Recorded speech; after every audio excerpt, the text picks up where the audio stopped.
this month. Because the shutdown is now a bigger thing. It's now comprising of Tajamuka, the NERA Youth Forum, and the CORD Youth Forum. So I'm going to give this opportunity to the one who is representing Tajamuka, Comrade Promise Mukwananzi, to give us a brief background of the program and where we are going, and I will leave the other time to the comrades that are assisting you. Thank you. Okay, thank you, Chairman. I think we called this press conference at a short notice to explain and clarify some of the misconception around the action that is going to be taking place from tomorrow to the 25th. First and foremost, I want to say that this is not a national shutdown or a stay away, as many of you mistakenly thought. This is a national week of peaceful action. So we are calling on citizens to embark on a national week of peaceful action and non-violent resistance. What does this entail? This entails that you're going to see in the coming days people who are going to go to the bank manager and say to the bank manager, where is our hard-earned cash? We can't be queuing for money that we've worked for. We put the money in the bank so that we could easily be able to have access to it. You're going to see people, motorists, combi operators, vendors, confronting the police, confronting the municipality police, and saying there are too many roadblocks in the country. We cannot accept that.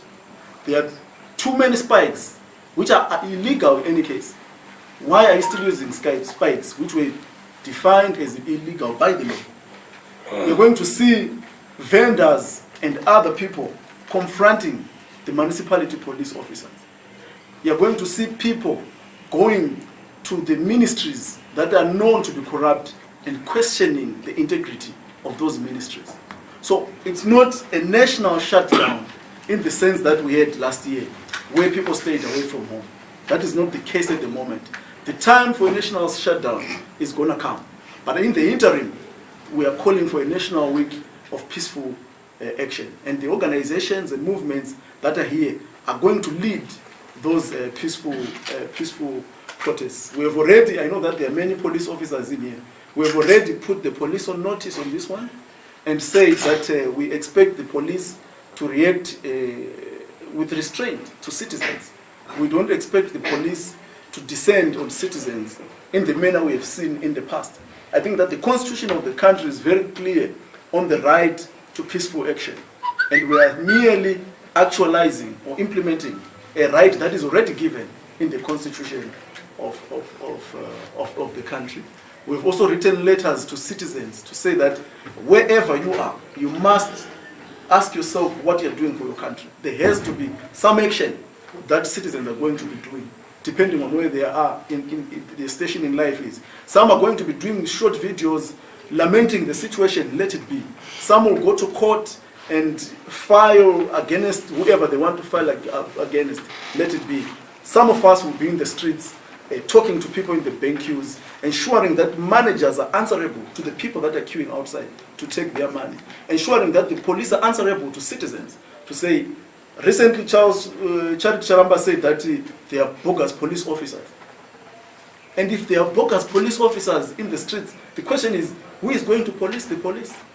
So we as citizens have got to ensure that the police that we answer to are real police, legitimate police officers, and we're not giving money to crooks that are pretending to be police officers. And as far as we are concerned, honestly, the real police officers must be able to follow the law. And one of the indicators is that, and this action is not going to be taking place in Harare alone, as many people would presume. This is a national action. People are planning wherever they are, and they will be carrying out similar actions for the entire week. And when the week closes, by the time the week closes, we must have confronted the institutions that I talked about, including ZEC. At some point in the campaign, we are going to confront ZEC and question them on issues which I think I may not belabor you with, because they are on the public domain. They say the voter registration will start in May. We are now in June, and they are now talking about September. You can already see that this is a sham of an election, and we cannot continue to allow ZEC to rig the elections in front of our own eyes. We as citizens, we have a vested interest in ensuring that the elections of this country have got integrity, and the outcome of those elections are not disputed. So we just call this press conference to explain to the citizens and the nation at large that we are not calling for a stay away. We understand the difficulties and the challenges that are associated with calling a stay away. Our workers' base has already shrinked because of the transformation of our economy from formal to informal, and our vendors cannot afford to miss a day of their income. We are well aware of that, and we are going to find innovative and creative ways to work with them wherever they are in ways that don't affect their income and in ways that don't affect their livelihoods. Because at the end of the day, we are for citizens, and we would want to see a positive impact on the citizens from our actions. And wherever we think that our actions are getting an adverse effect on the people, we have to revise our strategy and ensure that the strategy that we use benefits the citizens and adversely affects the regime, which is the primary source of the problems bedeviling in this country. I will leave it to my colleagues to also read their statements, then we can... We'll leave this time to Nera. Thank you very much. My name is Davis Jr., NERA Information Director, and on behalf of NERA, I will be reading the following statement. Our country, Zimbabwe, and the youth therein are undergoing through serious economic, social, and political challenges that have undermined the process of continuous quality development of youths and Zimbabwe at large. The crisis we find ourselves in today as the youth is emanated from the crisis of legitimacy, which was as a result of rampant rigging of election year in, year out. NERA's theme in the participation of the week of peaceful action is creating a new Zimbabwe for the youths, by the youths. This week we launch the genesis of a new paradigm where our generation is taking over from the old guard. National Electoral Reforms Agenda, together with other progressive forces, will push ZEC into adopting outstanding electoral reforms that are pertinent to the 2018 plebiscite. We assure you that by the end of this week, voter registration will have started. That BVR will have been deployed. That ZEC by then will have launched voter education. Not anymore shall we legitimize stolen elections. It is rather better we do not have an election at all than to legitimize a stolen election. Rita Makarau and Robert Mugabe need to be warned that we will defend our vote with anything. Today we stand in full solidarity with our comrades from across the political divide, determined and ready to lay down our lives for the Zimbabwe for all, a new Zimbabwe for the young people. Today we undertake to liberate our country from the ZANU-PF illegitimate government that has captured the country over the past 37 years. Not anymore shall we spectate whilst our country degenerates into a quagmire of poverty. For too long, youths have been exploited to retain the ZANU-PF evil incarnate. We swear to register every living eligible youth and translate the same into a vote that will surely turn around Zimbabwe in 2018. Our vote is our voice. Our voice is our future. Aluta Amanda. Thank you. Okay. Thank you, comrades, friends. As CORD Youth Assembly, we are fully behind the National Week of Peaceful Protest. We are saying to every citizen in Zimbabwe, let's exercise our democratic and constitutional right to do and show our displeasure to this regime by whatever action we can do wherever we are. So we are saying, in short, as the CORD Youth Assembly, we will be leading in various constituencies on pursuing and make sure that people exercise their constitutional right peacefully, as we are, as Tajamuka is saying, it should be done. We are fully behind Tajamuka, and we urge all the youths in and around the country to take heed of this call by Tajamuka. Thank you. Thank you, comrades. I will take questions if there are any people with questions. Okay. My question to Promise. Last year, when when those demonstrations started, you started on this note where you take your people to banks and they would, cause all sort of noises and stuff. Then it would spill into some fights with the police. Now that you're talking about peaceful demonstrations, what mechanisms have you put in place to make sure that these demonstrations do not spill into violence? Well, we unfortunately we can't take any mechanism because we're not responsible for the violence. The people that are responsible for the violence are the police, and they're here. And we have sent them a message in the past. Maybe you've seen the message that we sent to the police, imploring them to exercise restraint whenever they're dealing with citizens. For God's sake, this is a democratic right that is enshrined in the country's constitution, that people are permitted to make peaceful protests in any country, and Zimbabwe is no exception. So that right, we stand steadfast in defense of that right, the right to peaceful protest. Someone said to me on Twitter, if you're just about protests, then you're of no value. I think that person is totally mistaken. That right is in the constitution because it is important. And if citizens are not able to carry out peaceful protests, who is going to hold the government accountable? So to answer your question, we are going to be carrying out peaceful, lawful, legitimate, and non-violent actions. And we expect the police to be aware of that. I know that they will try to provoke violence. Some PFUs have already threatened the war, whatever they were talking about. But the take-home message is that the actions that we are undertaking are well within the confines of our law, as advised even by our own legal practitioners and the constitution of the country. So it would be unfortunate if the police would descend violently upon peaceful citizens who are asking just and legitimate questions. The bank have to explain where the money is, because our monies are in the bank and we're not able to take out that money. The police are all over the place. We don't even know which ones are real police, which ones are bogus police anymore. You see one road 8 kilometers with 7 police officers. I don't think that's justified. Above all, they're carrying these spikes to puncture people's tires. The people, citizens are criminalized. That is why the police carry those things. They presume citizens to be criminals, when most of us are merely law-abiding citizens who would ordinarily cooperate with the police. But look at how the police treat people. If you have been to a roadblock, any of you, the police will go out of their way to find an offense.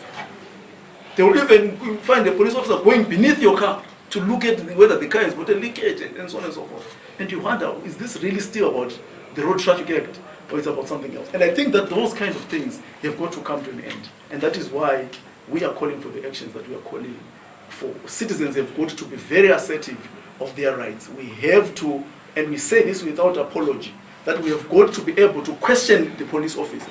I was at a roadblock on Enterprise, close to Highlands. I saw police officers, and I said to them, I cannot answer to you, because I don't know whether they are genuine or not genuine police officers. You are carrying spikes, and that is what Charlie Charapa is saying is being carried by bogus police officers. And they left me and I went. So if more people can be able to do that, I think we will be able as citizens to start bringing our officials and our authorities to account on the issues that they need to account to. Okay, thank you. You are calling for a peaceful demonstration, but recently we've seen some of your members harassing citizens. What are you going to do so that we will see a peaceful demonstration? Which member? The likes of Linda Masarira and Makumbo Razesh who are harassing people in pubs. Look, the thing is, we are carrying out peaceful action. Any person that is going to embark on violence is not part of us. Any person that is going to embark on looting or any form of intimidation to citizens or even to police officers is not part of us.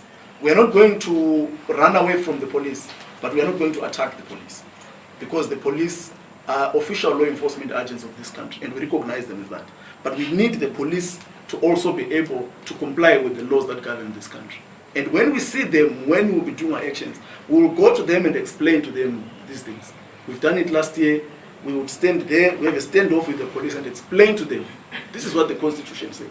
So why are you here? If you're here to protect us, that's another thing. If you want us to leave, no, we can't, because we are exercising a democratic right. We are unarmed, we are not dangerous to anybody, we are not blocking anyone's way.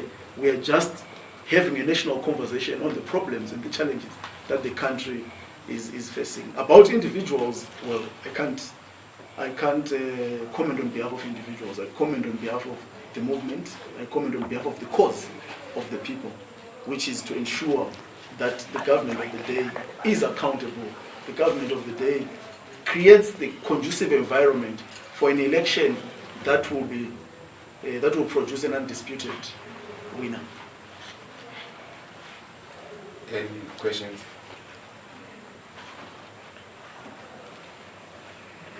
Do you have any other question? Is that a question? I want to ask a question. How are you going to make sure that those people who will be participating in that demonstration are all they will be doing it in a peaceful way? The message is clear. Any member of these groups will know that the actions have to be peaceful. Any other person who is in defiance of the message that we have sent out is not part of us. That person will not be part of us. Those who are associated with the institutions that are represented here understand the message that we are articulating. In fact, they understand that we are better off with a non-violent protest than a violent protest. Because a violent protest, in the end, is an advantage to the regime, because they have more means of violence at their disposal than us. And when the situation turns violent, it turns away citizens from supporting you. We want to ensure that these processes are as less risky as possible, so that people can participate in a peaceful way.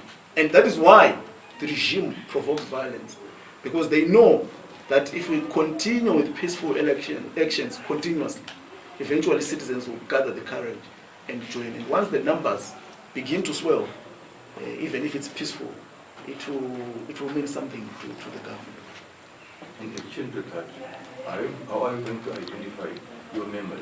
Are you going to put on in any form of regalia, or you just... We know our members and they know how to act. Don't worry about that. My question is, are there any mechanisms in place to ensure the safety of all those who are going to participate in the peaceful demonstration?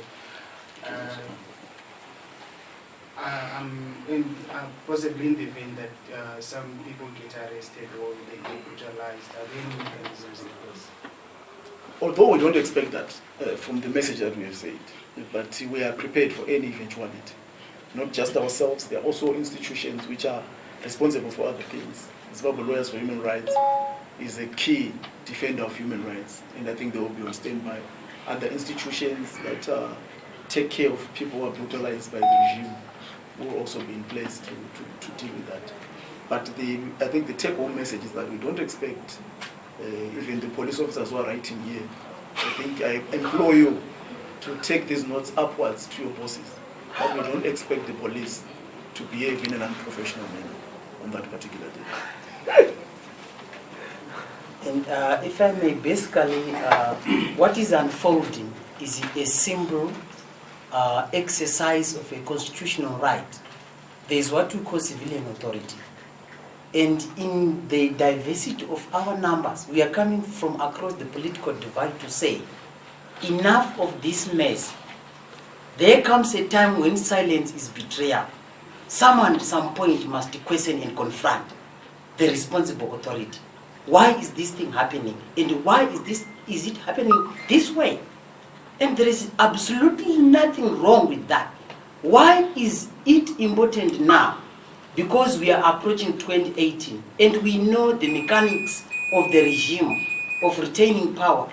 They create chaos to disenfranchise and disempower, to break down our spirit as we approach an election, so that we become enemies of each other, you know. So we are trying to sanitize the environment as we approach the critical moment where then our voices must matter. Nothing more, nothing less. This very much concern about violence is quite characteristic of what the regime is capable of doing, which is what must be worrying us. But then, as Mkwananzi have said, it's going to be peaceful. Indeed, it has to be peaceful. But the ultimate outcome is how the regime machinery will react and behave to the sun. And we are putting them to a test on this one, because we will not attack anyone. Neither shall we use hate language or anything. This is just a constitutional right. Nothing more, nothing less. I saw another hand. Yeah, from these peaceful demonstrations that you are going to have, are you going to take a petition to the authorities, and what are you expecting from them as the authority, or you have any other means? I mean, it's going to be a coterie of activities. Some of them we are not going to say them now. But it will be, we are also as citizens supposed to be doing something, not just us. So it's good. We don't know, but what we know is that they will be peaceful and non-violent and well within the confines of the law. And by the way, if something doesn't happen tomorrow, don't rush to say, the demonstrations flop. We say it is between the 20th and the 25th. So,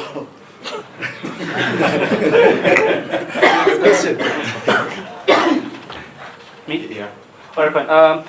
Last year we also had almost the same demonstrations, if not worse, and nothing really changed. This time around, you come with the same thing. What are we expecting? Where do we want to go from here? What if nothing happens after those 5 days? I don't know if nothing changed, but I think if you look at the pressure which was applied on ZEC, for example, there were concessions which were given by ZEC, which led to the political parties now sitting within some of the committees of ZEC. It's only that the pressure is gone down that ZEC is now starting to act stubborn again. But if the pressure is applied in a sustained manner, things are going to change. You're going to see a lot of changes. Some of the things that changed last year, I cannot tell you, but I can tell you for sure that the protests last year were able to put back Zimbabwe on the international spotlight, which is important, and to put it back on the agenda of the regional and the continental blocs. We are at a time when ZANU was almost successful in convincing the world that things are normal in Zimbabwe, to the extent that they now started engagement with the international financial institutions. And those processes were able to alert those groupings to the anomaly in the country. So I don't think that those demonstrations were for nothing. There were some inroads which were made. In fact, the problem is actually that they then stopped, which then gave the regime some breathing space. And now you see them retreating on some of the commitments that they made, in particular in the arena of ZEC. So these are very, very important interventions, and we believe that they are quite effective if they are done if they are done properly. I mean, last year even the war veterans now joining Tajamuka and all those people. That's what we want. That's the kind of citizen that we want. And if we are united and focused on that goal, I think we will be able to achieve the change that we seek. So in other words, you're saying the government only works under pressure? Every government is going to be held under pressure, anywhere in the world. If you sit on your laurels, the government will not do anything. You have to keep the government on its feet. But in Zimbabwe, obviously, it's not just about keeping the government accountable. If you ask me from a Tajamuka point of view, we actually want Mugabe to go yesterday. And that is a public position that we hold, because we believe that is the central or the biggest part of the problem that we have in the country.